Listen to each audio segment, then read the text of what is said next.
Pronto, 41 pessoas já viram. Boa noite, Brasil. Ó nós aqui outra vez, né? Para mais Sinopse Entrevista, tá? Vou falar devagar, porque o pessoal tá chegando, tá certo? A ferramenta é nova, tá? Vou botar aqui, enquanto isso eu vou botar aqui no Insta, estou publicando a live aqui de novo. Estamos aqui com a ilustríssima presença da Bia, famosa Bia, também conhecida como doutora Carmen Beatriz Neufeld. Tudo bom, Bia? Dá uma boa noite para você. Só me dá um oi enquanto eu vou pegar aqui o meu roteiro. Você dá um oizinho para a turma. A gente tem que dar uma enroladinha, uns minutinhos, né? Para o pessoal chegar. Maravilha, maravilha, Ricardo. Boa noite, gente. Tudo bem? Que prazer estar aqui nessa entrevista da Sinopses. Finalmente, né, Ricardo, a gente conseguiu fazer. A gente já queria muito, só que não estava dando certo as agendas, mas agora deu certo. Eu não consigo te pegar de sábado, eu quero te botar no debate. Pois é, as agendas não estão dando certo, né, Ricardo? Mas a gente está aí, com certeza. É um prazer estar aqui. Sinopse já é uma parceira de velha guarda, né? De longos tempos, longa data. Nossa, né? E também, e fora a amizade, né? A amizade deixa tudo mais gostoso. Com certeza, e sempre lembrando, né, a professora Carmen Beatriz começou os seus trabalhos como autora com um livro Protagonistas com a gente aqui, né? O primogênito. O primogênito, o amado primogênito. E é um livro que está na hora da gente atualizar ele, viu? Tá? Aquele livro é um livro que qualquer curso pode ter. Não sei se, aliás, nem sei se precisa atualizar, né? Porque aqueles são casos clínicos, acho que não vão mudar muito. Mas de repente. Não, com certeza. Com certeza, não. Ele vai ser sempre atual. Esse é o lado legal, né? O ser humano é sempre atual, é sempre diverso, é sempre complexo. Então, ele é sempre atual. E temos que fazer aquele da infância ainda, igual, hein? Eu não esqueci. Pois é, esse eu estou devendo. Eu não esqueci. Essa cobrança eu vou ter que dizer que eu estou devendo, né, Ricardo? Querida Bia, pessoal, vão chegando. Eu vou ler assim, rapidamente, né? Porque o currículo da Bia é muito grande, a gente fez um apanhadinho bem básico, tá? Então, livre docente em TCC com pós-doutorado em psicologia, doutor e mestre em psicologia. A Bia atualmente é professora associada do Departamento de Psicologia da USP e coordenadora do Laboratório de Pesquisa e Intervenção Cognitivo-Comportamental, o famoso LAPIC. É também bolsista da produtividade CNPq e presidente, ela só é presidente hoje, né, da Federação Latino-Americana de Psicoterapias Cognitivas e Comportamentais, a LAPCO, na gestão 2019-2022. Foi presidente da FBTC também, né? Não está aqui, mas eu não vou esquecer. E tem mais de 20 anos de experiência em prática clínica. Bia, não está no roteiro das perguntas, tá? Mas eu vou começar a nossa entrevista de hoje fazendo uma pergunta que eu não fiz na entrevista anterior, mas que vai, a partir de você, vai ser a pergunta que a gente sempre vai iniciar o nosso programa. O nosso programa, ele é a cada 15 dias, tá? A Sinopse está com o intuito hoje de promover conteúdos não só através de livros e jogos, tal, mas conteúdo diferente também, tá? A gente precisa levar qualidade de vida, né, e saúde mental para as pessoas. Aqui a gente falou 20 anos de experiência. Eu queria voltar para trás ainda. Com certeza esse vídeo, depois ele vai ficar no YouTube, o pessoal vai poder acessar por lá também, tá? Vai ser visto por muita gente que está estudando psicologia ou que está pensando em fazer o curso. A minha primeira pergunta para você, depois eu vou voltar para a introdução, mas essa eu queria fazer logo agora para o pessoal já ficar ouriçado. É assim, ó, o que fez a menina Bia querer ser psicóloga? O que fez a menina Bia querer ser psicóloga? A gente pode responder as respostas clichê, né? Ajudar os outros e tal, mas eu vou contar a que ninguém sabe. E agora todo mundo vai ficar sabendo. Uhum. Existiam duas coisas que me interessavam muito. Uma era astronomia e a outra era psicologia. E uma vez, uma pessoa lá na zona rural onde eu morava me perguntou por que são coisas tão diferentes. E veja que eu nem sabia direito ainda o que era psicologia na época. Pelo menos hoje, olhando, eu acho que eu não sabia. Mas a minha resposta na época, eu devia ter, sei lá, uns 14 anos, mais ou menos. A minha resposta na época para essa pessoa foi que as duas têm tudo a ver. Uma é o universo dos astros, outra é o universo dos seres humanos. Então, eu sempre tive muito interesse por conhecer esse universo super complexo que é o ser humano e que é a relação entre os seres humanos. Então, acho que esse foi, sem dúvida, o primeiro motivo.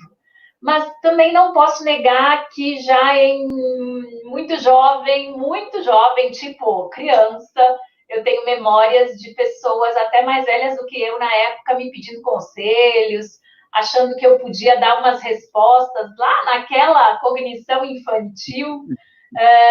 E que então eu acho que essa interação com pessoas sempre foi uma coisa que me atraiu muito, sabe, Ricardo? Então eu imagino que isso tenha sido um ponto que fez diferença. Até porque eu nunca tive dúvida de que eu queria fazer psicologia. Eu podia ter vontade de fazer também outras coisas, como eu tenho até hoje vontade de também fazer outras coisas. Mas psicologia nunca foi uma dúvida para mim. Que coisa boa. Que sirva de inspiração, então, para outras pessoas que estão, né, pensando em seguir carreira, até porque, né, aquilo que você falou lá, desde sempre perguntavam para você o que você achava das coisas. Então, também, além do gosto, acho que a gente pode dizer que tem que ter um pouquinho de dom também, né? Aquela coisa do feeling, né? Talvez algumas habilidades, mas a gente sabe que as habilidades são passíveis de serem desenvolvidas, né? Alguns de nós já vêm com algumas habilidades, outras a gente pode desenvolver, né? Então, essa interação de gente poderia ter me levado para várias outras ciências, né? Da interação humana, por exemplo, comunicação social, por exemplo, marketing, mas não, foi psicologia, né? O que me pegou. Né? Que sorte a nossa, porque além de uma excelente profissional, você é uma professora renomada e uma autora também renomada hoje. Então, ganhou o Brasil, ganhou a psicologia por você ter assumido essa carreira. Espera mais uns 15 anos, depois você pega outra coisa para fazer, para variar. A gente vai viver até uns 90 mesmo, então a gente vai ter que se reinventar várias vezes. Com certeza. Pessoal, o pessoal está chegando, então antes de fazer a primeira pergunta, agora valendo para a Bia, que é a que vocês querem saber, só lembrar para vocês, tá, que no dia 27, sábado agora, a gente vai ter o debate sinopse, que eu estou tentando trazer a Bia para participar, mas é de sábado, e ela de sábado da aula, não pode, né? Nós vamos ter que dar um jeito lá de ligar para o cara da USP e liberar a Bia um final de semana, tá? O nosso debate de sábado é gratuito, 100% gratuito, você tem que se inscrever.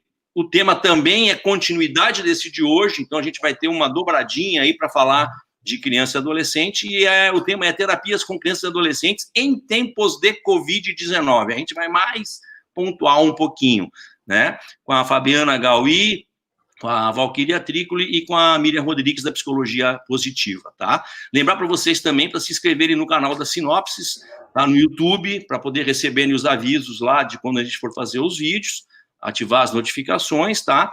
E, na medida do possível, se cadastrar no site da Sinopse também para receber as news e as informações dos outros projetos que a gente está colocando. Bia, vamos lá, essas perguntas, tá? Só para você saber, são perguntas que não são nossas, a única que foi nossa foi a primeira que eu fiz para você de curioso, tá? As perguntas a gente recebeu pelo Instagram, no @sinopses, via e-mail, e algumas pelo YouTube também, tá? E a gente fez a seleção, tá? E todo mundo que mandou as perguntas vai ganhar um livro, e quem está assistindo agora, se quiser botar uma pergunta, se a gente conseguir utilizar, vai ser agraciado com o livro também. Primeira pergunta para você, Bia, bem tranquila, tá? Quais os maiores danos que a pandemia pode deixar no futuro de nossas crianças e adolescentes? Ela veio pelo Instagram, pela @Núbia Cuipsi, tá? Muito bem. Muito obrigada, Núbia, pela pergunta. Na verdade, eu tenho um defeito que é ser, além de psicóloga, pesquisadora. Então, todas as minhas respostas vão ser sempre começando com depende, né? Porque a gente tem muitas coisas que a gente ainda não sabe. E como eu só posso falar com base em dados, né? Eu só posso levantar hipóteses de que a literatura está mostrando que provavelmente nós podemos esperar, né? Então, Núbia, primeiro de tudo, a gente não sabe com certeza essa resposta, tá? Mas eu acho que a tua pergunta é bastante pertinente, porque algumas coisas a gente já pode pensar. Por exemplo, não dá para negar que tanto as crianças quanto os adultos, a gente vai ver e já está vendo um aumento dos sintomas internalizantes, ou seja, aumento de ansiedade, aumento de estresse, aumento de problemas de sono, aumento de dificuldade de concentração, aumento de tristeza, de dificuldade de regulação emocional. Mas não só isso, não só em termos de saúde mental, porque também a gente sabe que é uma parcela muito pequena de crianças que tem toda a infraestrutura, por exemplo, para manter rotinas saudáveis mesmo em época de isolamento, né? Em época de distanciamento social. Então, por exemplo, uma coisa que a gente sabe que é super importante, que é o lazer, que são os exercícios físicos. Se essa criança, se esse adolescente não tem acesso a um espaço onde ele possa fazer isso significa dizer que a gente provavelmente não vai ter só impactos em termos de saúde mental, que quando eu digo só não é porque isso é pouco, mas que a gente vai ter um impacto bem mais abrangente. Por exemplo, algumas coisas, eu estava lendo um paper que saiu há 2 semanas atrás, e uma das coisas que os especialistas preveem é uma dificuldade bastante grande no momento pós-pandemia. Então, nós tivemos uma grande dificuldade, principalmente no primeiro mês de adaptação das crianças e dos adolescentes e de todo mundo, né, ao distanciamento social. E provavelmente nós vamos ter um igual tempo ou até maior tempo de dificuldade de adaptação pós-pandemia, ou seja, quando for para voltar a esse novo normal que nos espera. As crianças, elas tendem a responder muito de acordo com o que está acontecendo com os adultos, né, de referência da casa. Então, por exemplo, se os adultos da casa estão tendo dificuldade de lidar, estão tendo dificuldade de manter rotinas, estão tendo dificuldade até mesmo de explicar o que está acontecendo, isso tudo são impactos maiores nesse momento que a gente está vivendo. Em termos de futuro, o que a gente pode esperar é um aumento em termos de dificuldades de concentração. Existem alguns estudos prevendo aumento de características de ansiedade social, por exemplo, ou seja, da gente literalmente se desacostumar, das nossas crianças se desacostumarem à interação no primeiro momento, tá? Então, só que a gente não pode fazer leituras simplistas, né, Ricardo? Por isso que eu fiz aquela palavra de advertência no início da resposta. Isso tudo são hipóteses do que a gente também já está vendo de dados de outros países, mas a gente não sabe no médio e no longo prazo qual é o impacto. Por outro lado, também nós não podemos esquecer que tem estudos falando do impacto positivo do que a gente está vivendo. Por exemplo, se a gente, né, pensando no nosso tema aqui, que é promover saúde, se nós conseguirmos, dentro de uma flexibilidade, lidar razoavelmente com o que está acontecendo, existem várias oportunidades de desenvolvimento de habilidades para o futuro, como tolerância à frustração, como lidar com adversidades, como aprender a manejar emoções, como aprender a se adaptar a situações, né, inusitadas, resolver problemas, coisas que poderiam ser oportunidades também para o futuro. Sem falar no quanto de expertise nós estamos desenvolvendo com todo esse mundo online, que, se nós pensarmos, há 4 meses atrás, quem é que ia aceitar com tanta facilidade a quantidade de coisas que a gente está fazendo online? Então, eu sempre gosto de colocar esse contraponto de que, na verdade, sim, eu sei que a pergunta da Núbia está na direção dos danos, mas a gente pode, tudo depende também de como é que a gente vai lidar. E a gente não pode esquecer que cada criança também tem as suas características individuais. Então, cada criança vai reagir de um jeito também. Então, é bem complexo pensar em todas essas variáveis, entende? Interessante, né?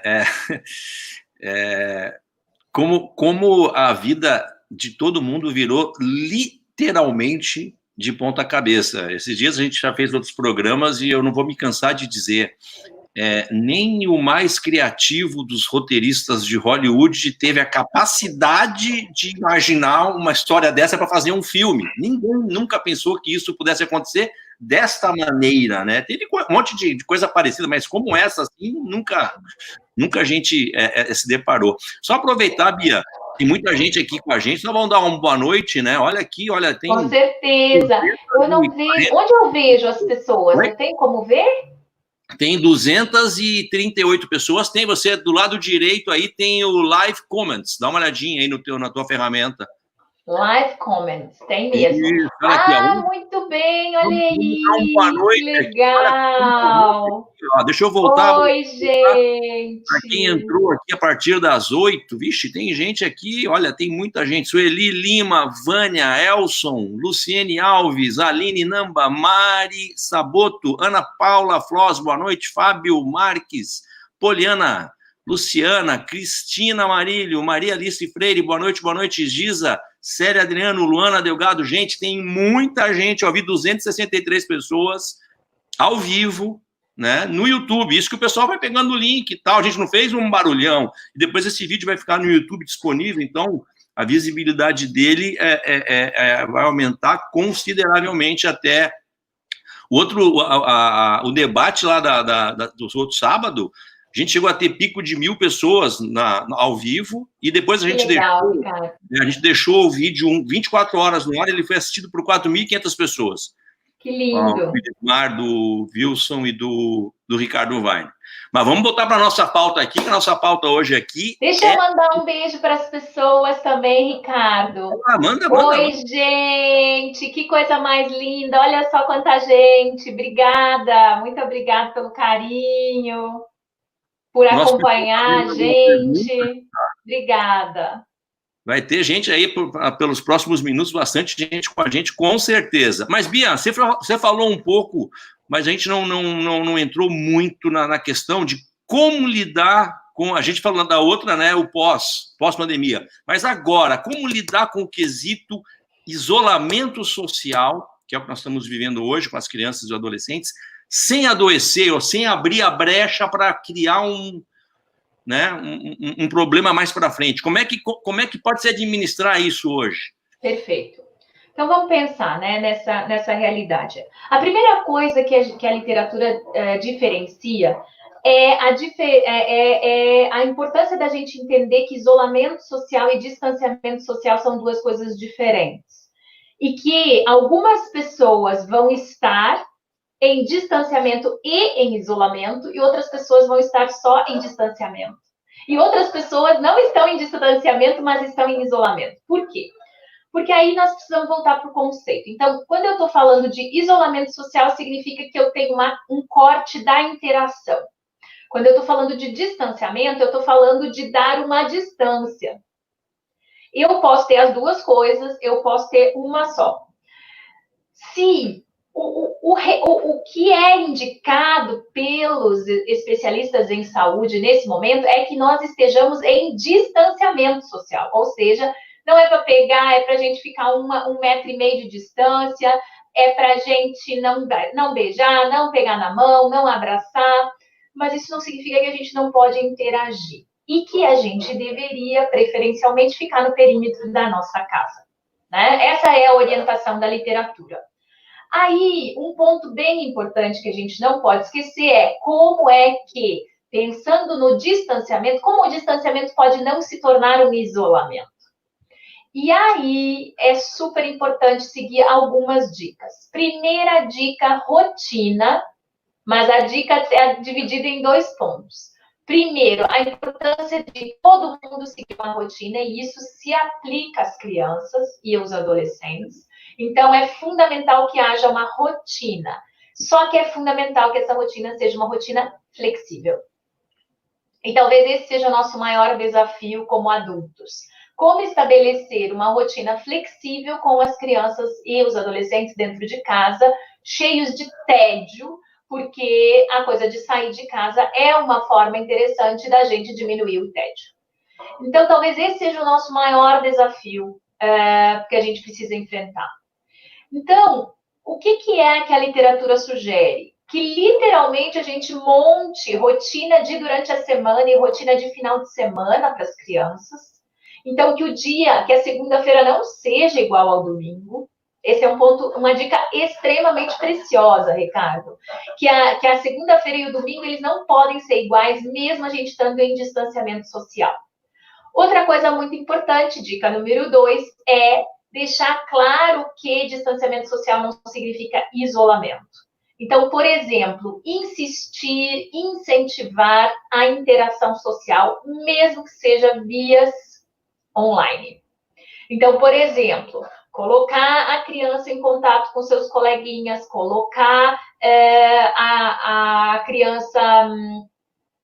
Com o vovô, com a vovó. Exatamente, com os avós, com os tios, com as pessoas que ela normalmente conviveria. E não precisa ser com todas essas pessoas todos os dias, né, Ricardo? Eu acho que esse é um outro ponto. Toda vez que a gente dá essas dicas, algumas pessoas se sentem super oprimidas com tanta dica, porque fica tanta coisa para fazer. Então, vamos voltar para o item 1, rotina flexível. Então, por exemplo, com que frequência o teu filho, o teu paciente tinha contato com as pessoas de interação social? Por exemplo, com os coleguinhas tinha todos os dias na escola, né? Uhum. Agora também voltar aí um monte de atividades, né? Muitas escolas estão com atividades online. Então, que tenha-se um pouco de tempo de interação, de brincar, de jogar, de interação social com os pares, né? Outro ponto bem importante que vai entrar nesse mesmo aspecto é, então, 1, rotina flexível, 2, interação social, 3, hábitos de vida saudáveis. Então, por exemplo, dentro da rotina entra, por exemplo, a questão da alimentação. Nós não estamos todos de férias. Então, a comida... Qual era a comida que essas crianças e esses adolescentes comiam? Era a comida de janeiro? Era a comida de dezembro? Não. Em março elas comiam a comida de março, em abril elas comiam a comida de abril. O que eu quero dizer com isso? Volte aos hábitos alimentares típicos da família. Claro que se os hábitos típicos da família não são saudáveis, na pandemia só vai piorar. Sim. Mas então a dica é o quê? Invista em hábitos saudáveis. Aproveite esse momento para investir em hábitos mais saudáveis de alimentação. Então aí, ó, alimentação, exercício físico e sono, que está dentro do item 3, hábitos saudáveis, é fundamental. Dica número 4, tempo livre e que não seja de eletrônicos. Esse talvez seja um dos maiores desafios. Nós fomos jogados de X é o permitido de eletrônicos para agora tudo é eletrônico. Pior. E é assim porque tem que ser, né? Então, que tenha outras atividades para dar uma contrabalançada. Por exemplo, eu estava lendo um paper esses dias sobre dicas de estudo. O ideal seria que para cada 30 a 40 minutos de tempo de estudo online, se tivesse 15 minutos de fazer qualquer coisa, tipo, vamos ali fora olhar o céu, entendeu? Então, esse tipo de questão também seria bem importante, né? Que tenha momento de fazer nada. O que é uma coisa que tem me preocupado pensando na qualidade de vida e na saúde durante o distanciamento social? Os pais estão muito sobrecarregados, muito. Os adultos de referência estão em home office, estão fazendo 30 mil coisas ao mesmo tempo e ainda preocupados em ter que preencher uma agenda de crianças e adolescentes. Então, é importante que haja um tempo livre para a criança, para o adolescente, para ele fazer coisas que são prazerosas para ele. A outra dica, que também entra nesse tempo livre, é que também poderia entrar nesse tempo livre a interação entre as pessoas da família. Para quê? Para não virar isolamento. Porque como agora, principalmente para os adolescentes, como agora está muito mais liberado o uso de eletrônicos, uma das coisas que a gente está vendo e que a literatura está mostrando é que está aumentando bastante o uso de eletrônicos no geral, para todo mundo, não menos para os adolescentes, né? Então, também para os adolescentes. Então, isso significa dizer que daqui a pouco tudo vai ser justificativa para a gente não interagir. Então, quem sabe, pelo menos nos dias de final de semana, incluir atividades de lazer da família, né? Ou seja, as pessoas interagirem entre elas, tá?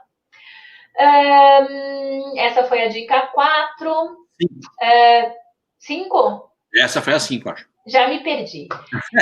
Não, anotei e me perdi, né? Não, e, por fim, a última dica é não se exija tanto. Essa é a última dica que eu queria dar. Eu estou falando agora para os adultos, estou falando para os terapeutas e estou falando para as crianças e para os adolescentes. Nós não estamos correndo a corrida de quem é que vai ter feito mais coisas na pandemia. E o problema é que, de uma certa forma, nós estamos um pouco assim, até porque, como a gente está muito online, a gente está muito acompanhando uns a vida dos outros. Então, quando a gente fala de uma rotina flexível, isso significa dizer que também aceitar que vai ter momentos em que a criança vai estar super cansada e que ela não vai dar conta de assistir aquela aula online inteira, de terminar aquela atividade inteira. E assim, na boa, a ideia é manter a nossa vida indo para frente. Nós não estamos numa corrida desesperada para dar conta de muito mais coisas, porque da pandemia eu tenho que sair velocista em 35 mil coisas que eu tenho que terminar, que eu tenho que dar conta. Por exemplo, só para compartilhar com vocês, uma coisa que me chamou muita atenção, de, por exemplo, mães, pais comentarem no início da pandemia, no início do distanciamento social, que eu quero propor a brincadeira que seja a mais legal, que é para ele nunca esquecer da brincadeira mais legal que fui eu que propus. Na verdade, as crianças e os adolescentes, no fim das contas, eles vão lembrar da interação. Se a interação foi prazerosa, se tinha afeto agradável de sentir nessa interação. Então, que a gente também lide um pouco nesse sentido, porque senão as rotinas acabam ficando como top, né? Então, as agendas lotadas e tudo isso, ao invés de ajudar, eu sei que a intenção é boa, mas tudo isso, ao invés de ajudar, acaba muitas vezes atrapalhando.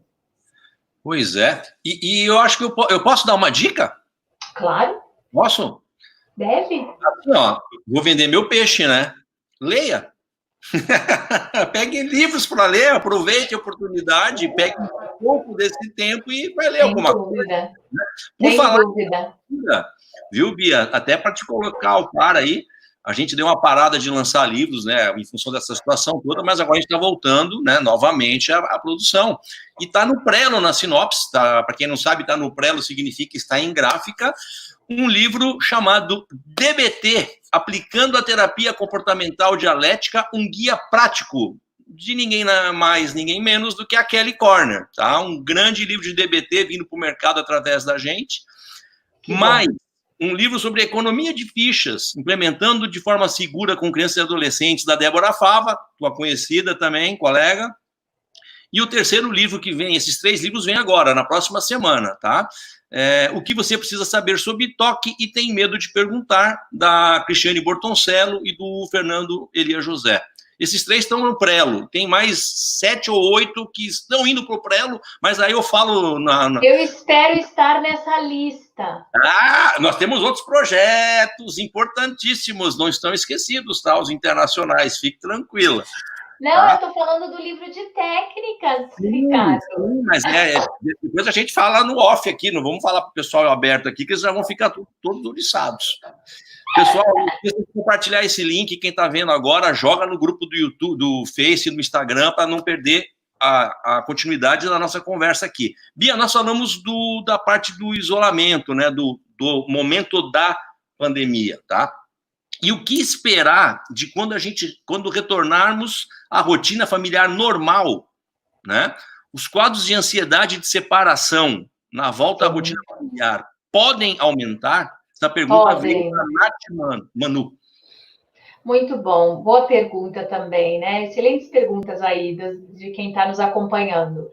Sim, na verdade a gente sabe que os níveis de ansiedade podem aumentar. A gente não pode esquecer que é uma combinação complexa de variáveis que faz com que se irrompa um transtorno mental quando alguém passa por um estresse muito importante, como, por exemplo, o estresse de uma pandemia, né? Então, eu não posso dizer a priori que vai ser esse ou aquele tipo de transtorno que vai ser mais frequente a priori. Mas a gente sabe, sim, que sintomas como ansiedade, sintomas como medo de ficar sozinho, sintomas como estranhamento de se separar, né? Porque, veja, eu me adaptei agora a essa vida, e aí eu vou ter que me adaptar a uma outra vida. Tristeza recorrente, e mesmo estresse, por exemplo, se sentir como que inundado por tantas demandas, né? Porque o nosso novo normal pós-pandemia, ele vai ser um novo normal bastante demandante. Eu não sei o quanto as pessoas que estão nos acompanhando estão acompanhando a literatura no sentido de quão demandante o novo normal vai ser. Então, por exemplo, só para vocês terem uma ideia, em termos escolares, né? O que a literatura internacional propõe? Que as turmas sejam todas divididas em no mínimo 2 ou 3. Por quê? Porque a gente vai precisar continuar com distanciamento dentro da própria sala. Imagina o que isso vai significar. Por exemplo, será que as escolas estão preparadas para isso? Será que nós estamos preparados para isso? Será que nós estamos preparados para ser liberado para ir num parque e não interagir fisicamente? Será que os nossos filhos, as crianças, estão preparadas para esse tipo de coisa? Porque isso é o que supostamente está nos esperando nesse novo normal. Então, veja, Ricardo, de fato, a gente vai acabar tendo que lidar, sim, com uma nova adaptação, como eu comentei. A gente sabe que, muito provavelmente, nós vamos ter um incremento aí de sintomatologia, ansiedade de separação para as crianças que já tinham características associadas, pode ser uma das coisas que se rompa, outros transtornos de ansiedade. Hoje, por exemplo, a gente está vendo os transtornos do sono aparecendo com muita frequência, ou pelo menos, né, desregulação do sono nas crianças e nos adolescentes, mais do que o típico, né, de outras fases. A tristeza, o manejo da raiva, né, a dificuldade de lidar, por exemplo, com a ambivalência, que é uma reação emocional que a gente comenta pouco, que a gente fala pouco sobre ela, mas ela também provavelmente vai ser uma coisa que a gente vai ter que lidar. Por quê? Porque ao mesmo tempo que eu quero voltar a sair, eu estava já adaptada a essa minha nova realidade de estar em casa. Então, até que ponto isso não vai também impactar no sentido de eu me sentir ao mesmo tempo um pouco feliz, mas também um pouco triste em relação a tudo isso. Então, a gente pode pensar nesses tipos de reação. Uma das coisas que a literatura é bastante enfática e uníssona em indicar é o seguinte, que nós adultos, professores, pais, terapeutas, estejamos preparados para o fato de que não vai ser automático. A adaptação não será automática. O que quer dizer isso? Que nós temos que estar preparados para trabalhar com adaptação. Então, não é à toa que está sendo tudo planificado, né, na maioria dos países, em termos de fases de retorno a esse novo normal. Não é só por uma questão da contaminação, também tem a ver com os estudos mostrando que nós precisamos nos readaptar a tudo isso. Com as crianças não é diferente. Não, só pegar um gancho no que você está falando, não tem essa pergunta aqui, mas eu vou me permitir te colocar uma outra pergunta dentro do que nós estamos dizendo agora. Primeiro, um comentário. Tem um cara que eu gosto muito, chamado Dado Schneider, que é um cara da área de marketing, que ele não chama de novo normal. É o novo anormal, entendeu? É o novo anormal. Mas dentro disso, você que é uma pessoa que gravita na Lápico e tem acesso a profissionais do mundo todo na área da psicologia, como é que estão os estudos? Já tem gente fazendo estudo lá fora, nos países que passaram pelo problema antes da gente? Já tem gente botando a mão na massa que a gente possa, daqui a, sei lá, 60 dias, 90 dias, já ter uma luz no fim do túnel para a psicologia aqui no Brasil? Sim, já tem. Na verdade, Ricardo, uma das coisas que aconteceu com a pandemia foi um aumento muito grande de estudos, mas ainda há poucos estudos dando os resultados, porque muitos deles ainda estão acompanhando, porque, por exemplo, a maior parte dos estudos que já conseguiram ser publicados, eles estão falando, na maioria, sobre os adultos, tá? Tem algumas coisas já falando de crianças e adolescentes, sim, do impacto imediato, por exemplo, o aumento dos medos e essas coisas que eu comentei, mas a retomada, né, a saída, a volta para as escolas, ela é bem mais recente, né? Então, por exemplo, nós estamos falando do quê? De 2 a 3 semanas atrás. Então, por exemplo, está saindo aí, esses dias eu estava até olhando um ResearchGate, um dos pesquisadores que eu gosto muito e acompanho, e ele já está lá com alguns preprints falando de dados, mas ainda não estão lá todas as análises, ainda não estão todos os dados lá. Por quê? Porque está tudo ainda em construção. Mas a gente pode hipotetizar que até o final do verão deles, né, do verão do hemisfério norte, que vai ser ali final de agosto, início de setembro, que a gente já tenha muito mais dados disponíveis. Aqui no Brasil tem muitos estudos sendo feitos também, acompanhando essa realidade, né?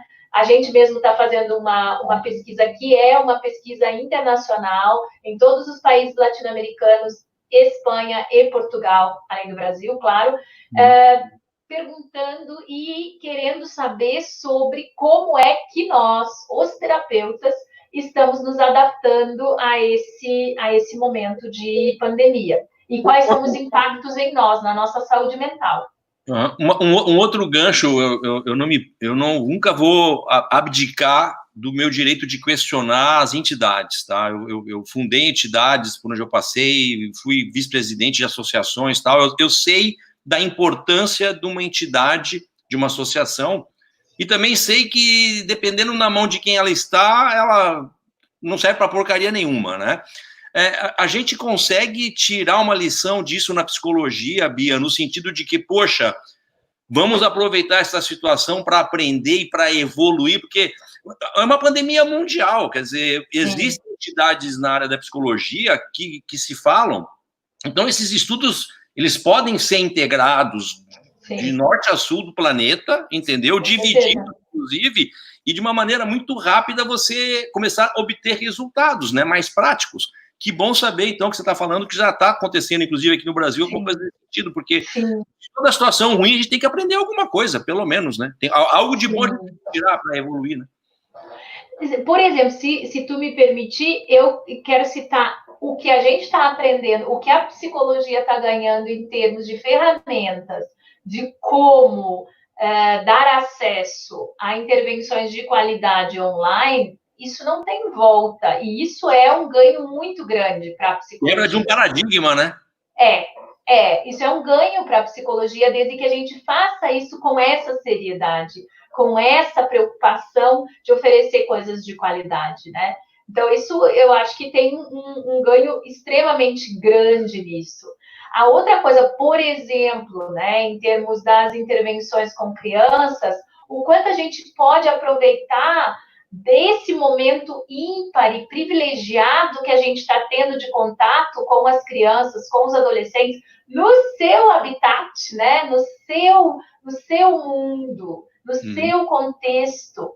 Então, se eu consigo ter uma boa vinculação com essa criança, com essa família, o quanto eu estou tendo a oportunidade, literalmente, de ter contato, né, privilegiado com esse universo da criança, esse universo do adolescente.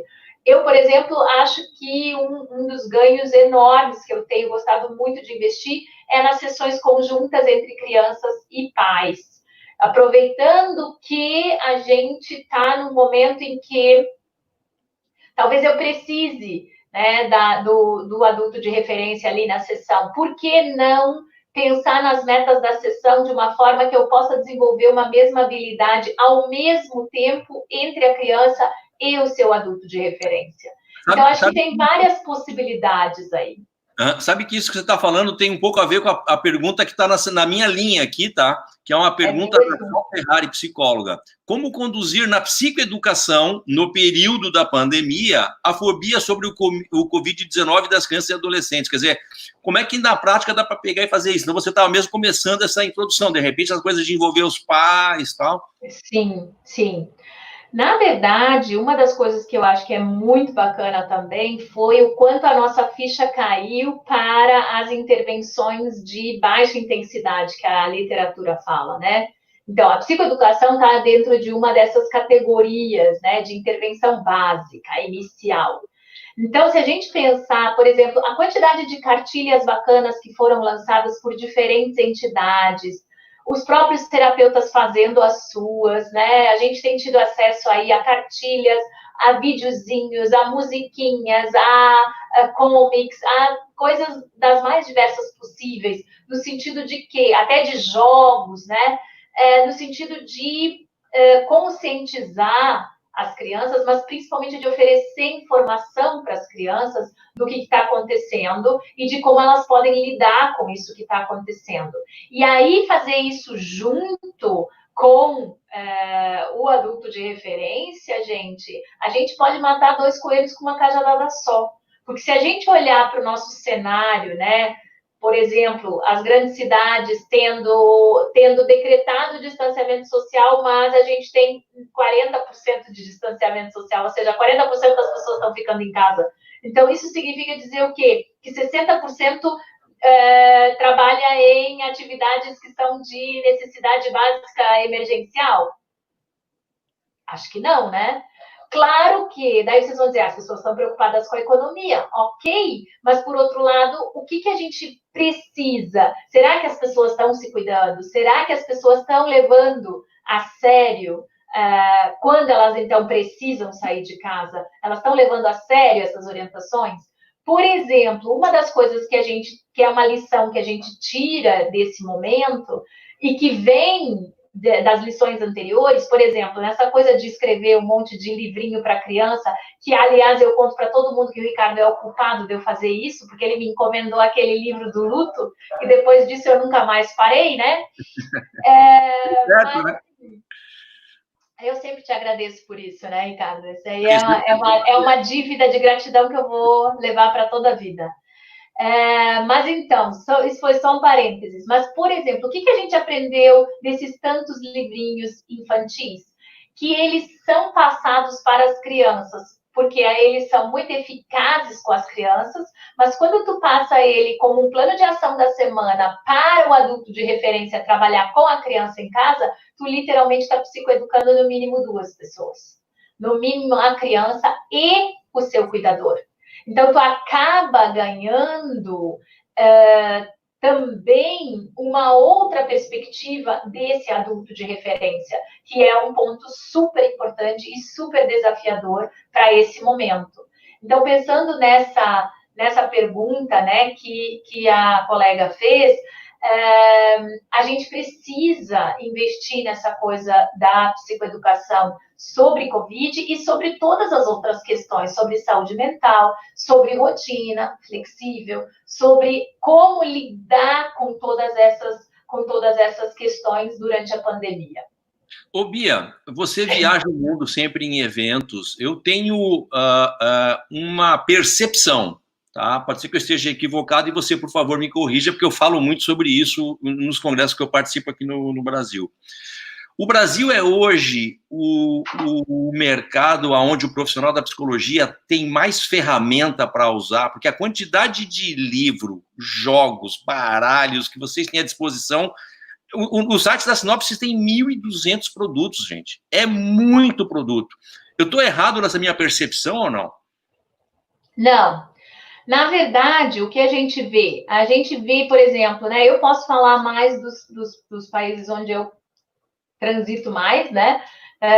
Que é Espanha, Portugal, Estados Unidos e os países da América Latina, né? Não tem nem comparação, né? Eu tenho determinados sites assim de editoras no exterior que eu entro e que eu chego a achar assim interessante, né? Por exemplo, a editora edita 20 livros infantis. Só eu tenho editados com a Sinopse 27. Só eu. Então, quer dizer, é fato que há um investimento. E a outra coisa que a gente não pode negar é que há um investimento grande.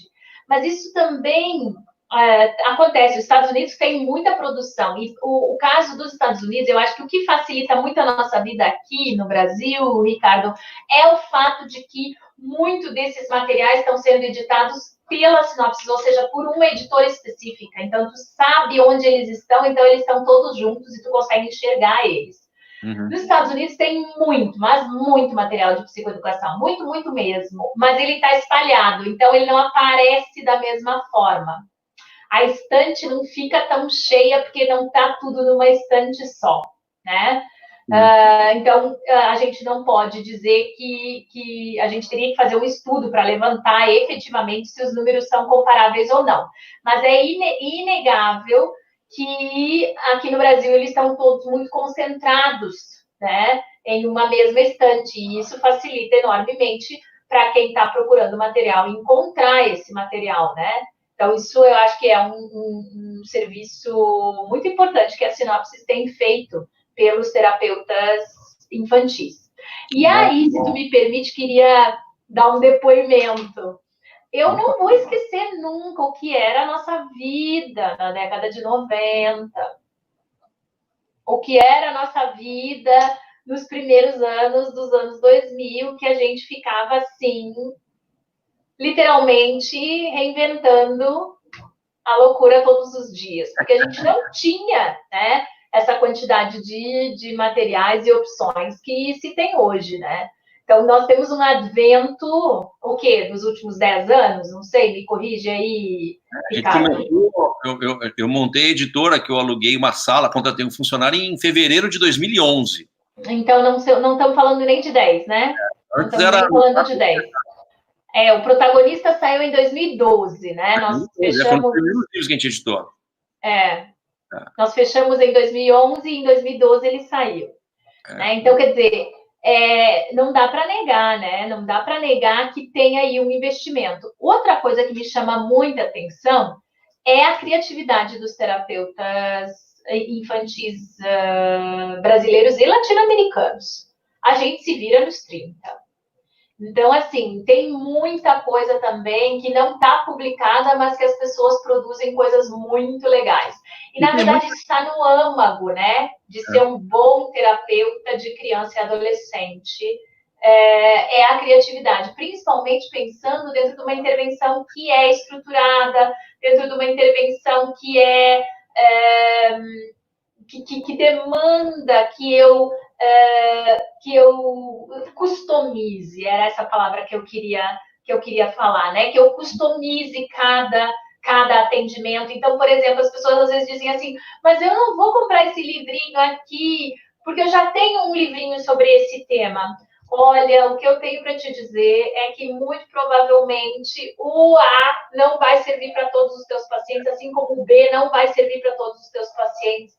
Ser humano é muito diverso e a conexão, a vinculação com as crianças, com os adolescentes, acaba sendo também individualizada, inclusive através dos materiais.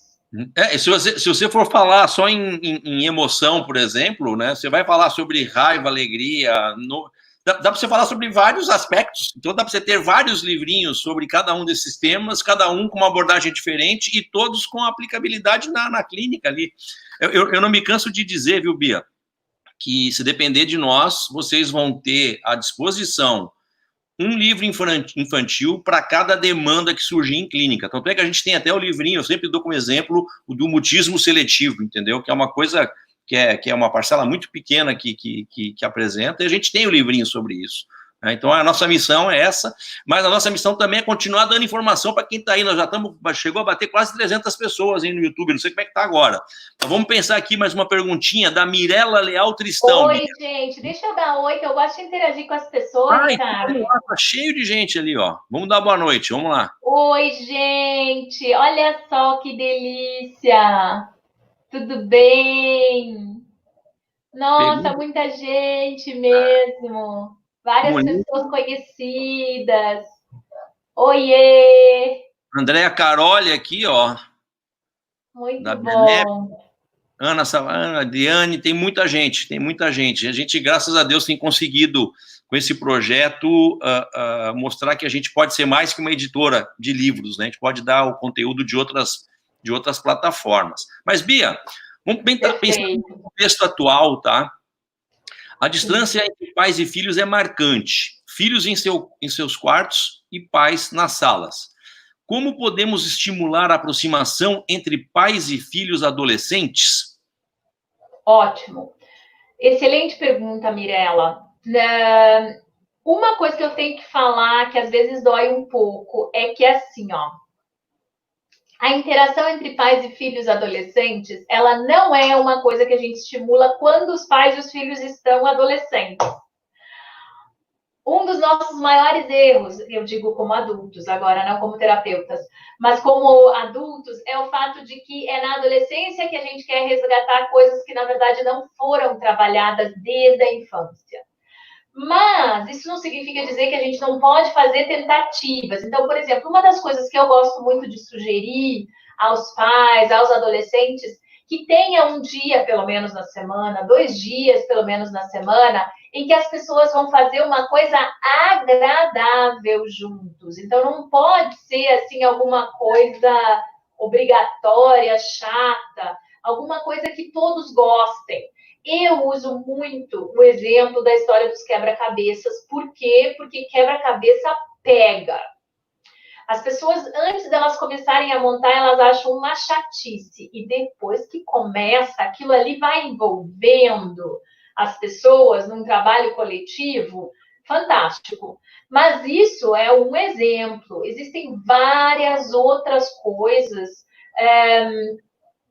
que podem ser feitas. Por exemplo, jogos conjuntos. Por exemplo, por que não investir em ter uma noite de jogos? Uma noite de jogo de carta, dama, sabe? Retomar um pouco as atividades que se fazia antes da gente ser tão digital.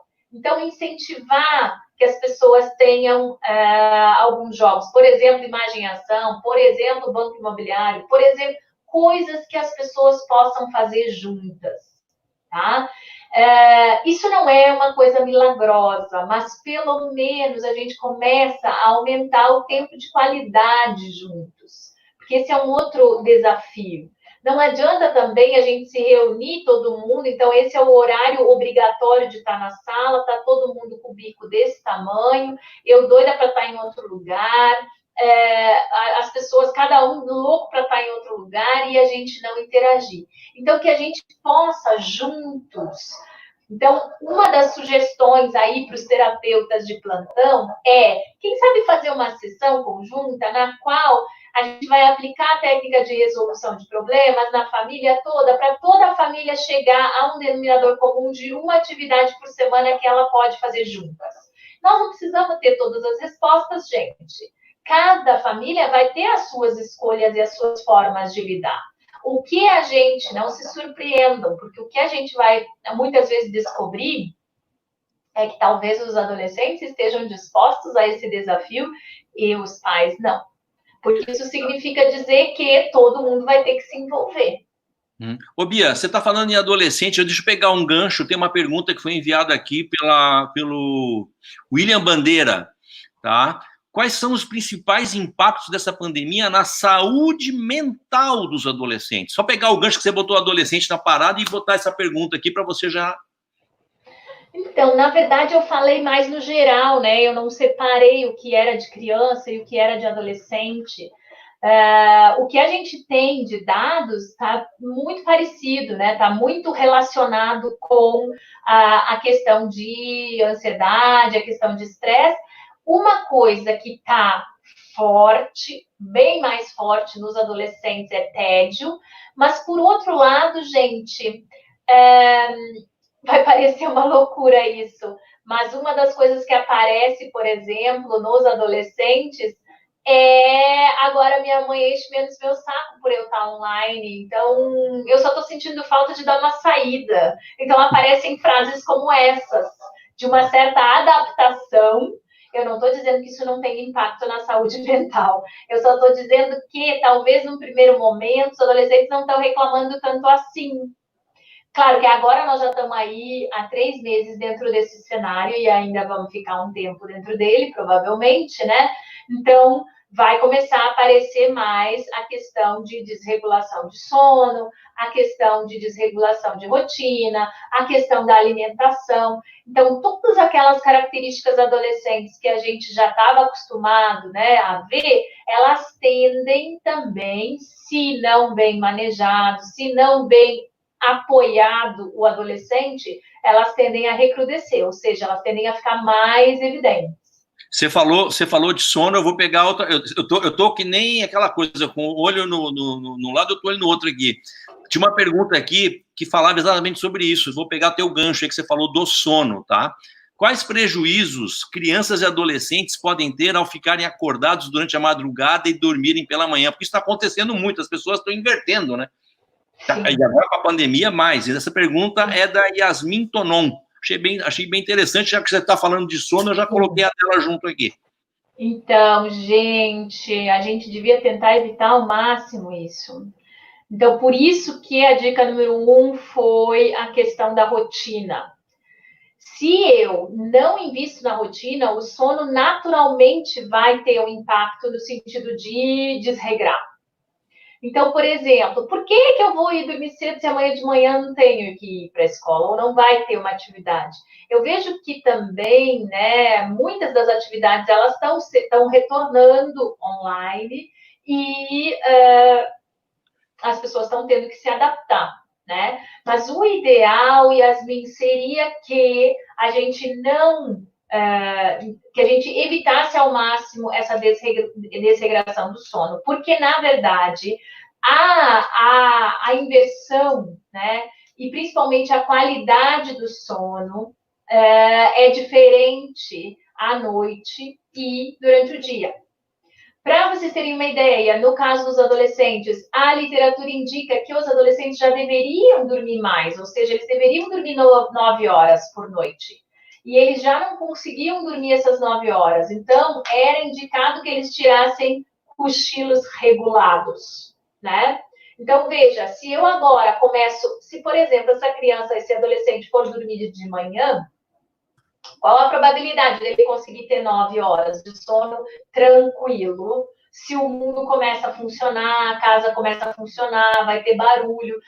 Pode parecer que isso não está impactando nele, mas tem diferença, né, nessa qualidade do sono, porque os nossos ciclos, né, de sono-vigília são interferidos pelo barulho, pela claridade. Então, tudo isso, e quais são os impactos disso na nossa saúde mental e na nossa saúde física?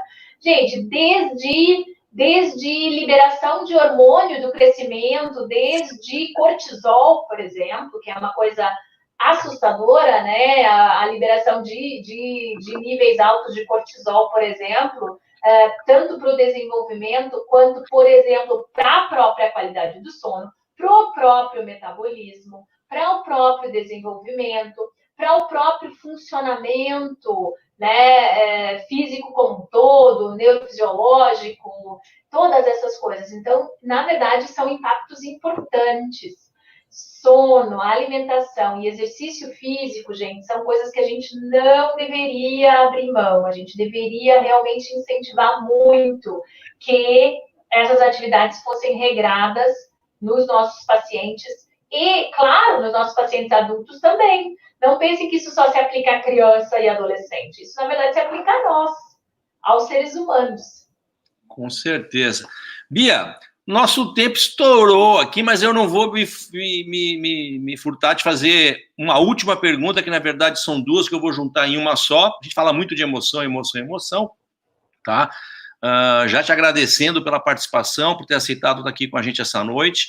A gente teria conversa aqui, eu tinha mais algumas perguntas aqui que eu fui comendo, eu fui aproveitando que você falou. Eu não falo muito, né? Algumas, né?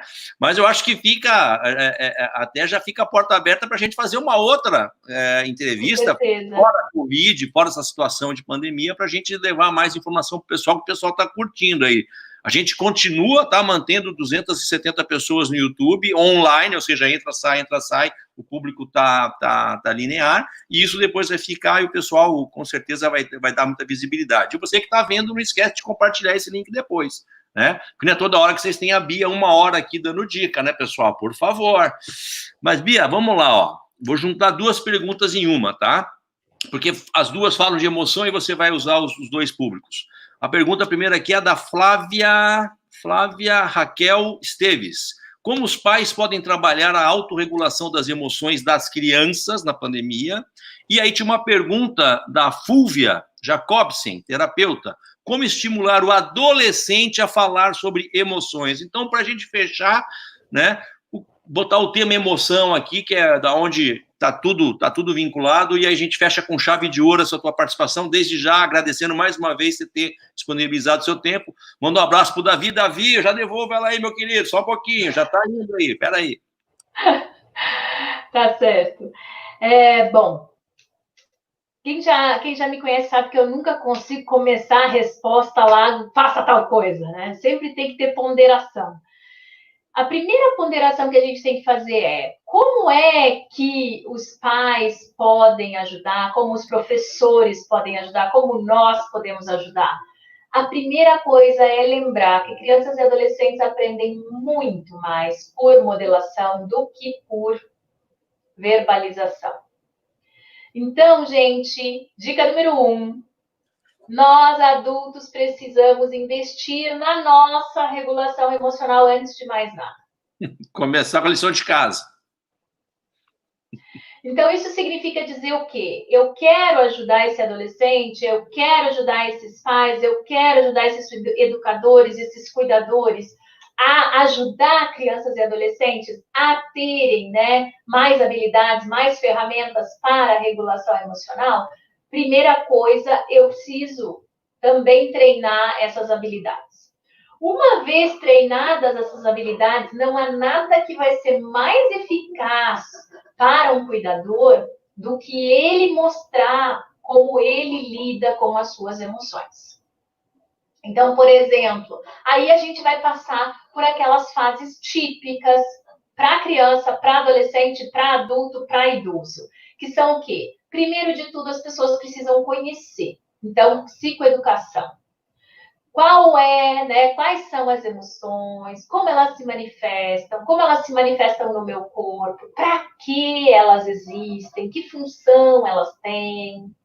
Muito bem, depois que eu sei o que são as emoções, eu preciso validação. Ou seja, as pessoas precisam saber que elas têm o direito, que é válido se sentir daquela forma. Então, isso se aplica de novo a todas as faixas etárias. E no caso das crianças e dos adolescentes, é ainda mais importante. Por quê? Porque nós, em geral, temos muita dificuldade de lidar com as nossas emoções, porque não fomos ensinados a lidar com elas. E aí, a nossa reação natural, quando nós vemos a desregulação das crianças e dos adolescentes, é a invalidação. É dizer, não se sinta assim, vai passar. Não, mas que feio essa raiva, mas que feio fazer assim, mas não faz. Mas que coisa. Ou então, o contrário, né? Daí eu fico só elogiando quando tem emoções agradáveis de sentir. Então, olha que bonita, olha que bonito que tu tá hoje. Por quê? Porque a criança fez tudo o que eu queria. E assim, faz parte, as emoções de toda, né? É um colorido de emoções que faz parte da nossa manifestação como seres humanos.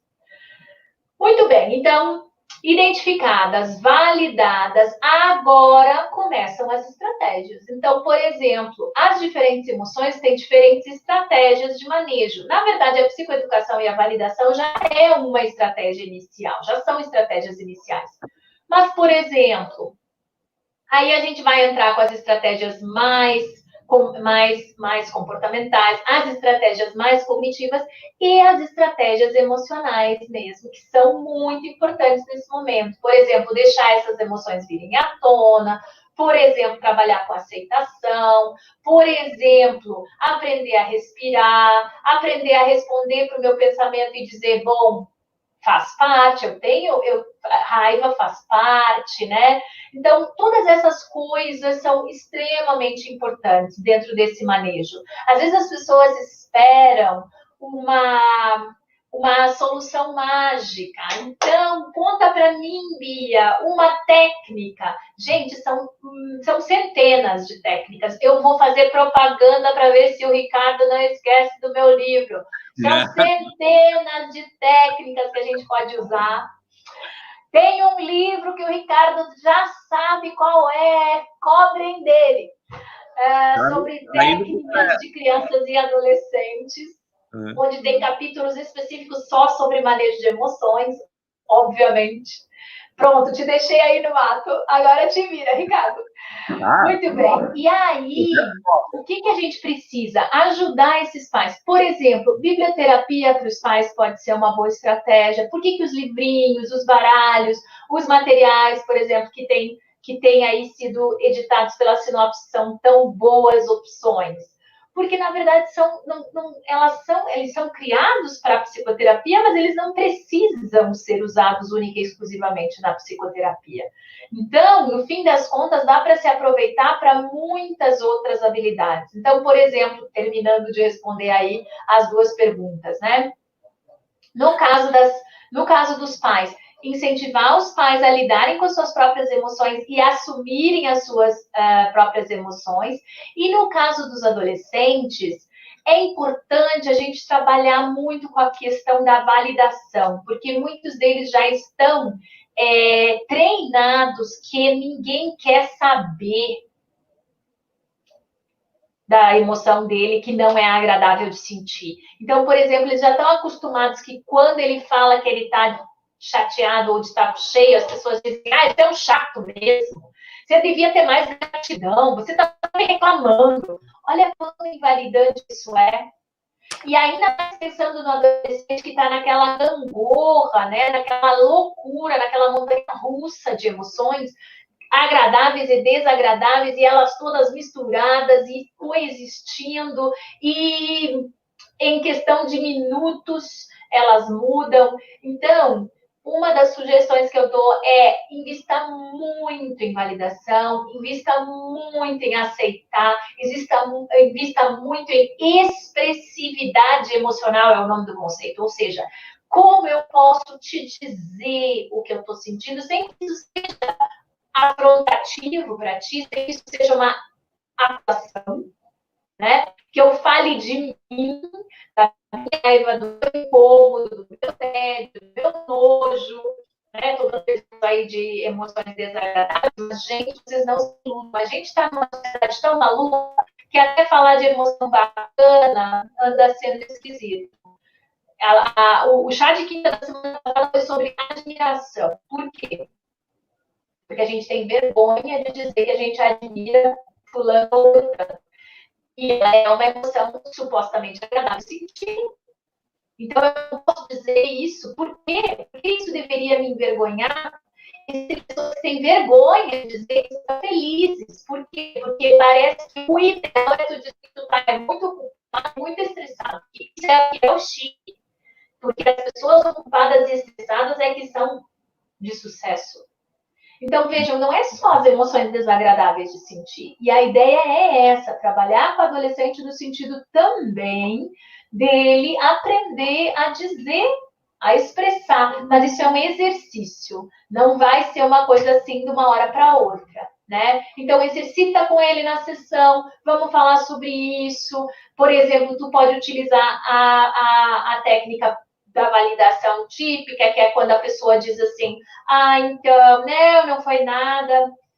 Nossa, eu imagino que isso tenha sido difícil, não foi?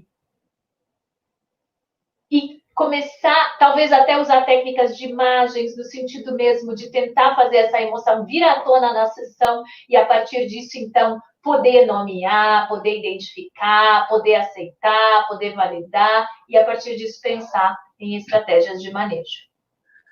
Muito bom. Bia, olha, antes de falar tchau aqui para a Bia, só um detalhe para quem está no YouTube, vai lá no sininho, clica, vai lá na inscrição, se inscreve, habilita, porque sábado vai ter o Sinopsis Debate, né, com o tema Terapias com Crianças e Adolescentes em Tempos de Covid, e lá só vai ser ao vivo, pessoal. Quem assistir, assistiu, quem não assistiu, ser fio-fio, entendeu? O da Bia aqui vai ficar agora no nosso canal, as entrevistas sempre vão ficar no canal, como já ficou a entrevista, não sei se você chegou a ver depois, Bia, a entrevista que a gente fez semana retrasada com o Igor, sobre... Não, ainda não. Pode, olha, tá fantástica a entrevista, foi muito legal a entrevista que ele deu sobre o uso de equipamentos eletrônicos nessa época, né, que é um problemão, até a gente já falou sobre isso. Mas, Bia, muito obrigado por você ter vindo. A câmera e o microfone é teu para você dar um tchau para a turma. Nós tivemos aí, em linha reta, aí 270, 280 pessoas, muita gente ainda com a gente aqui, ó, Gisele, Beatriz, Lilian, Elson, André, Carole, a Caliane, Nicevalda, Beatriz, Vânia, Valder, bastante gente ainda online com a gente. Pessoal pedindo desconto no teu livro, o pessoal da área comercial tá rateando, podia ter aproveitado aqui, né? Ter feito um cupom. Mas faz o seguinte, pessoal, vamos fazer o seguinte, eu acho que salva isso aqui, fica tudo salvo, né?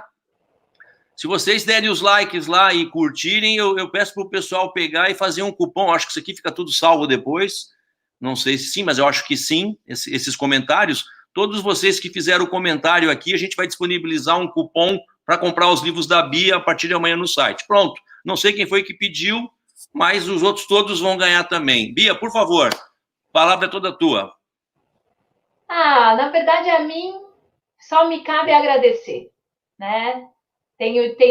Só agradeço a oportunidade, agradeço a parceria com a Sinopsis, a amizade. Seguimos aí. Vou continuar enchendo o saco por causa do livro de técnicas, mas isso não significa falta de amor, é só porque eu sei que as pessoas vão amar esse negócio. E, assim, dizer que parabéns para a Sinopsis por essa iniciativa, né? Porque é muito importante. Acho que estamos todos unidos num objetivo comum, que é levar informação de qualidade, baseada em evidências para as pessoas, porque informação tem muita, né? Mas nem todas elas, as informações disponíveis são, de fato, baseadas em evidências, e hoje em dia, dentro das terapias cognitivo-comportamentais, a gente não pode correr o risco de repente, fazer uma intervenção que não tenha base em evidências, né? Quero também agradecer enormemente as pessoas que me dão tanto carinho que eu nem sei como agradecer, né? Estou sempre, só recebo e recebo e recebo, e eu tento retribuir e recebo mais. Então, assim, muito obrigada por todo esse carinho. E desejo do fundo do coração que vocês ajudem as pessoas aí, mais e mais pessoas a serem mais felizes nessa vida. Muito obrigada. É a nossa missão, Bia, mas só antes de você finalizar, com relação ao evento desse ano, se quiser aproveitar o momento para dar um toque para o pessoal. Ah, eu quero. Né? Eu acho que é importante aproveitar essa... Isso aqui vai ficar, essa live vai ficar depois no YouTube, o pessoal vai saber, né? Com certeza, com certeza. Obrigada, bem lembrado, né? A gente está com esse desafio, a gente se jogou nesse desafio de montar o congresso online, né? A JTCC vai ser um congresso online. Estamos, assim, descabelado para abrir as inscrições. Na verdade, a promessa é que elas abrem essa semana. Olha o spoiler aí, com super promoção, né?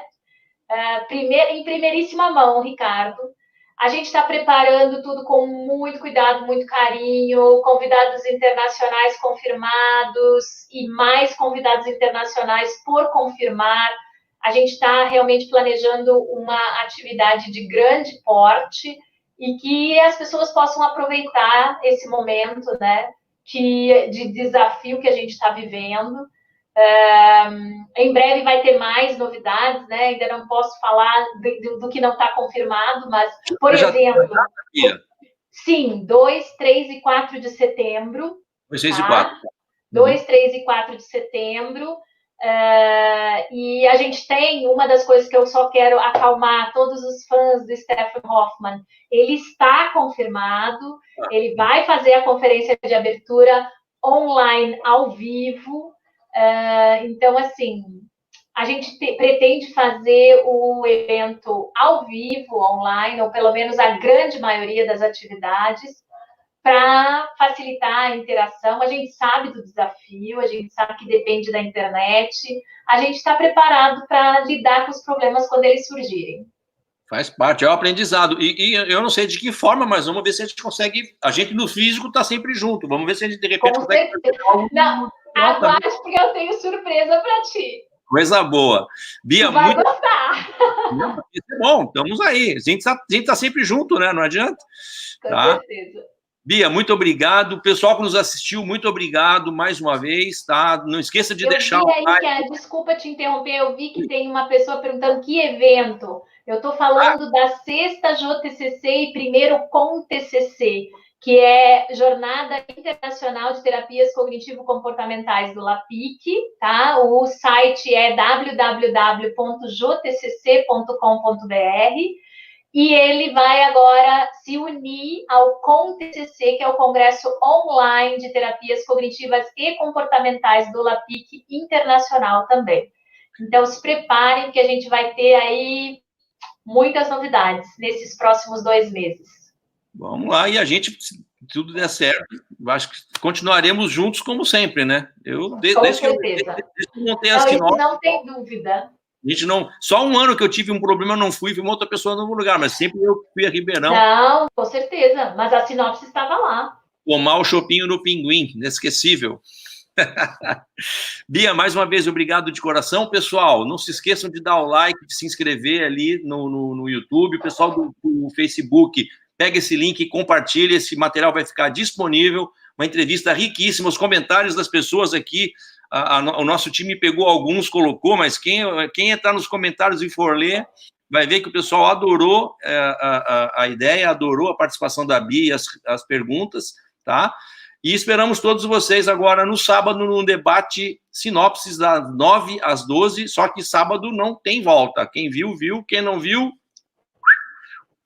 fio. Tá bom? Bia, mais uma vez, obrigado, pessoal. Um beijo, um abraço e até a próxima, tá bom? Tchau, tchau. Obrigada, muito obrigada.